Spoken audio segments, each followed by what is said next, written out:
જય શ્રી કૃષ્ણ મિત્રો। આજે પુરુષોત્તમ માસની અમાસ છે અને પુરુષોત્તમ મહિનાનો છેલ્લો દિવસ છે।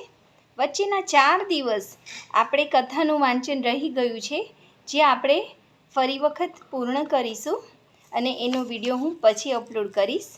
અને જે રહી ગયું છે એના માટે હું ક્ષમા અર્ચના ચાહું છું। પારિવારિક જવાબદારીના કારણે હું વિડીયો અપલોડ્સ કરી શકી નથી। કથાને આપણે આગળ વધારીશું કે આજે પુરુષોત્તમ માસની અમાસ છે, છેલ્લો દિવસ છે પુરુષોત્તમ મહિનાનો, તો આજનો વાંચન પાઠ જ કરીશું આપણે। આજની કથા છે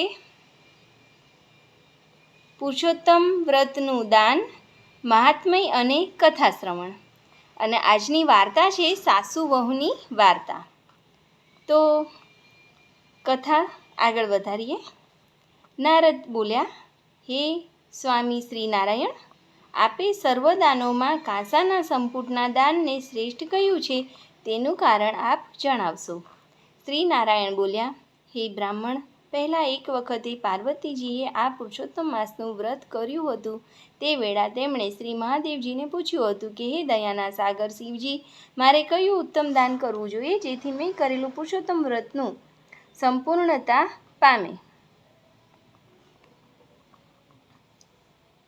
શિવજી બોલ્યા, હે સુંદર મુખવાળી, પુરુષોત્તમ માસમાં કોઈ પણ દાન કરવું એવું છે જ નહીં કે તે પૂર્ણ ગણાય। આ વ્રતની પૂર્ણતા માટે સંપુટ આકારના આખા બ્રહ્માંડને દાનમાં આપી દેવું, એ બ્રહ્માંડના પ્રતિનિધિ રૂપે કાંસાનો સંપુટ કરવો, તેમાં 30 માલપુડા મૂકી તેને 7 તાંતણા વીંટાળી અને તે પછી તેની વિધિ પ્રમાણે પૂજા કરી વ્રતની સંપૂર્ણતા માટે કોઈ વિદ્વાન બ્રાહ્મણને તેનું દાન કરવું। શ્રી નારદજી બોલ્યા, હે પ્રભુ, આપની પાસેથી આ ઉત્તમ મહાત્મ્ય સાંભળી મને ઘણી જ તૃપ્તિ થઈ છે। હવે મારે સાંભળવાનું કંઈ બાકી રહેતું નથી। શ્રી પુરુષોત્તમ કથા શ્રવણ અને મહાત્મય। સૂત પુરાણી બોલ્યા, હે સૌનકાદી મુનિઓ, જે લોકો આ ઉત્તમ પુરુષોત્તમ માસનું સેવન કરતા નથી અને સંસારમાં જ રચ્યા પચ્યા રહી તેની કથા પણ સાંભળતા નથી, તેઓ મનુષ્યમાં અધમ છે એટલું જ નહીં, પણ તેઓ આ સંસારમાં અવર જવર કર્યા કરે છે, જન્મે જન્મે અભાગ્ય થાય છે અને પુત્ર, મિત્ર, સ્ત્રી તથા સગા સંબંધીઓના વિયોગથી દુઃખી રહ્યા કરે છે। હે બ્રાહ્મણો, આ પવિત્ર પુરુષોત્તમ માસનું મહાત્મ્ય નિરંતર આદરથી સાંભળવા યોગ્ય છે, કેમ કે તે સર્વ ઇચ્છિત પદાર્થને આપનારું છે અને તેનો એક શ્લોક સાંભળવાથી પણ બ્રાહ્મણ બ્રહ્મતેજવાળો અને રાજા તેના વૈશ્ય ધનપતિ થાય છે અને શુદ્ર ઉત્તમપણું પામે છે। એટલું જ નહીં, શુદ્ર જાતિના લોકો કે જેઓ પશુઓ જેવું જીવન ગાળનારા છે, તેઓ બધા પણ આ ઉત્તમ મહાત્મ્ય સાંભળી મુક્તિ પામે છે। જે માણસ આ પુરુષોત્તમ મહાત્મ્ય લખીને પોતાના ઘરમાં રાખે છે, તેના ઘરમાં સર્વ તીર્થો નિરંતર વિલાસ કરે છે। પુરુષોત્તમ માસમાં ભગવાન શ્રી કૃષ્ણનું આ રીતે ધ્યાન કરવું। ગોવર્ધન પર્વતને હથેળીમાં ધારણ કરનારા, ગોવાળના વેશમાં ગોકુળમાં ઉત્સવ રચનારા અને ગોપીઓને પ્રિય પરમેશ્વર શ્રી ગોવિંદને હું વંદન કરું છું। મેઘ જેવા શ્યામ, 2 ભુજાવાળા, મુરલીને ધારણ કરવાવાળા, સુશોભિત પીળા વસ્ત્ર ધારણ કરનારા સુંદર અને રાધિકાજી સહિત શ્રી પ્રભુ પુરુષોત્તમને હું વંદન કરું છું। આ પ્રમાણે અપાર મહિમાવાળા અને અનંત પુણ્ય આપનારા અને બધા મહિનાઓમાં ઉત્તમ શ્રી પુરુષોત્તમ માસનું મહાત્મ્ય સાંભળી સૌનક આદિ સર્વે મુનિઓ અત્યંત હર્ષ પામ્યા। ઋષિઓ બોલ્યા, ઓ મહાભાગ્યશાળી સૂત, તમને ધન્ય છે, પુરુષોત્તમ માસની કથા સાંભળી અમે કૃતાર્થ થઈ ગયા। હે પુરાણવેત્તાઓના શિરોમણી, તમે ઘણું લાંબુ જીવો। તમારા મુખ કમળમાંથી નીકળેલી ભગવાનની કથારૂપ અમૃતનું પાન કરવા આતુર આ નૈમિષાસન તમને અર્પણ કર્યું છે, તો જ્યાં સુધી ભગવાનની પવિત્ર કીર્તિ આ પૃથ્વી પર ફેલાયેલી રહે છે, ત્યાં સુધી અહીં મુનિવરોની સભામાં શ્રીહરિની સુંદર કથા કહ્યા કરો। એમ બ્રાહ્મણોના આશીર્વાદ ગ્રહણ કરી તે સમગ્ર બ્રાહ્મણોને પ્રદક્ષિણા તથા નમસ્કાર કરી સૂત પુરાણી પોતાનું નિત્યકર્મ કરવા ગંગા નદી પર ગયા.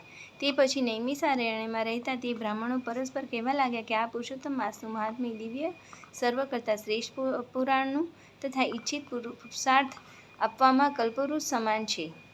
શ્રી બૃહન્નાદીય પુરાણના પુરુષોત્તમ મહાત્મ્યનું પુરુષોત્તમ વ્રતનું દાન મહાત્મ્ય અને કથા શ્રવણ નામનો 30મો અધ્યાય સંપૂર્ણ.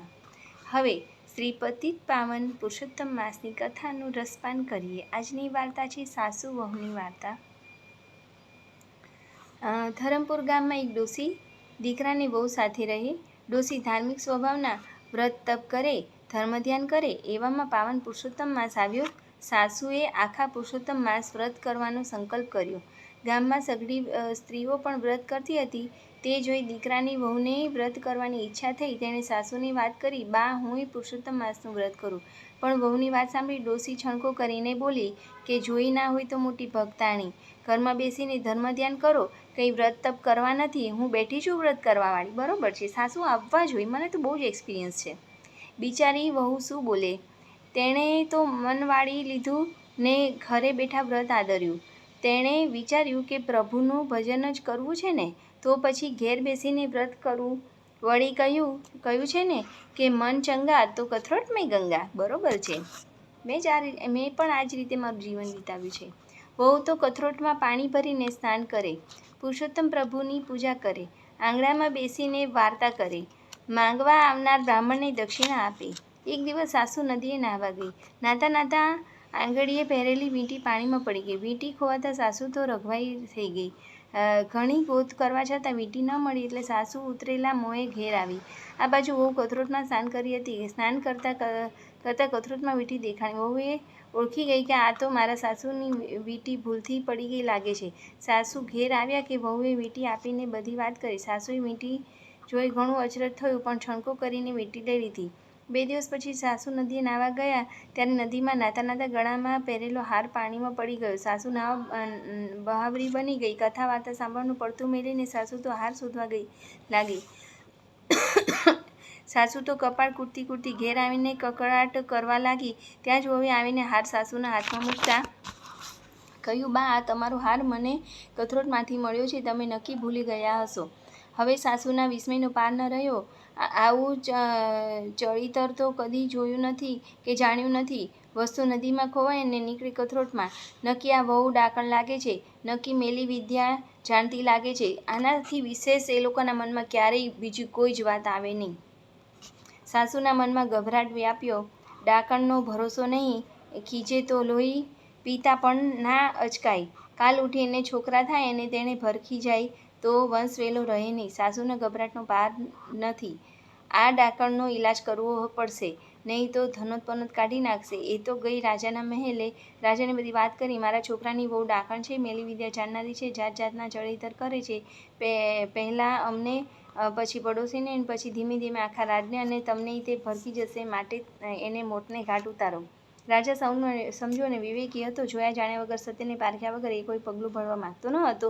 એટલે તેણે ડોશીને આશ્વાસન આપ્યું, માજે તમે શાંતિ રાખો. આ પવિત્ર પુરુષોત્તમ માસ ચાલે છે એટલે મારાથી કોઈ જીવ હત્યા થાય નહીં. આ મહિનો પૂરો થઈ હું ચોક્કસ તમારી વહુનો ઈલાજ કરીશ. આમ રાજાએ ડોશીને ધીરજ બંધાવી. રાજાના વચનથી ડોશીને હૈયે શાંતિ થઈ.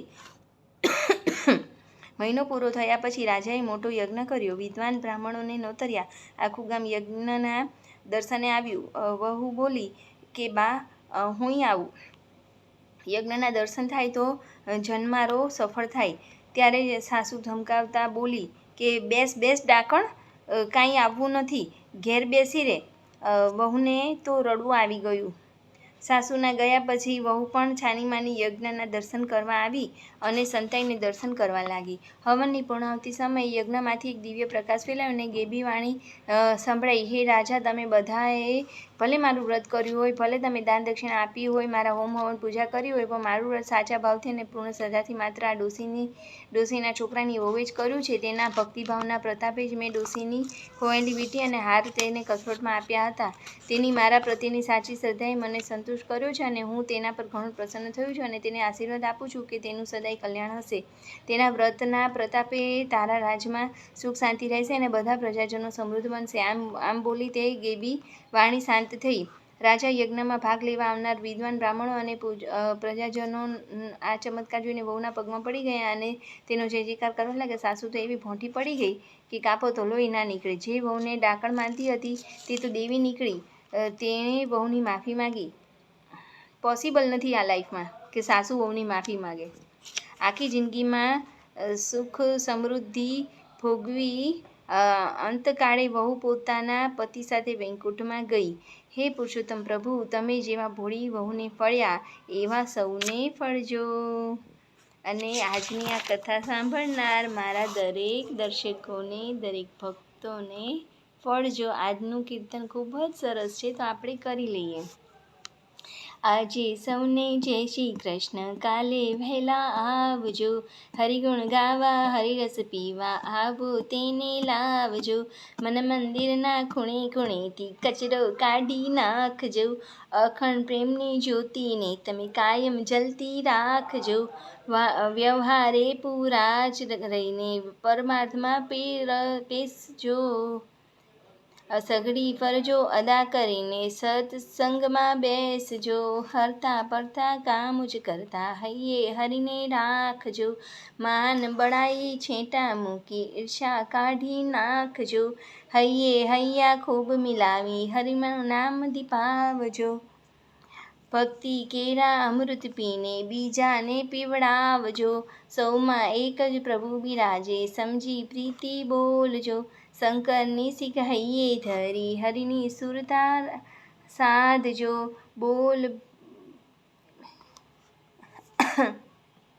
બોલ મેરે ભૈયા કૃષ્ણ કનૈયા, જસોદા કે छैया કૃષ્ણ કનૈયા, નંદન કે નંદા કૃષ્ણ કનૈયા, બલિભદ્ર ભૈયા કૃષ્ણ કનૈયા, બંસી બજૈયા કૃષ્ણ કનૈયા, ગૌવા ચરૈયા કૃષ્ણ કનૈયા, રાધા રટૈયા કૃષ્ણ કનૈયા, રાસ રચૈયા કૃષ્ણ કનૈયા, માખણ ચુરૈયા કૃષ્ણ કનૈયા, બંસી કો બજૈયા કૃષ્ણ કનૈયા, ગિરી કો ઠૈયા કૃષ્ણ કનૈયા, રામદાસ ગૈયા કૃષ્ણ કનૈયા. બોલો શ્રી પુરુષોત્તમ ભગવાન કી જય. શ્રી કૃષ્ણ કનૈયા લાલ કી જય. જય શ્રી કૃષ્ણ.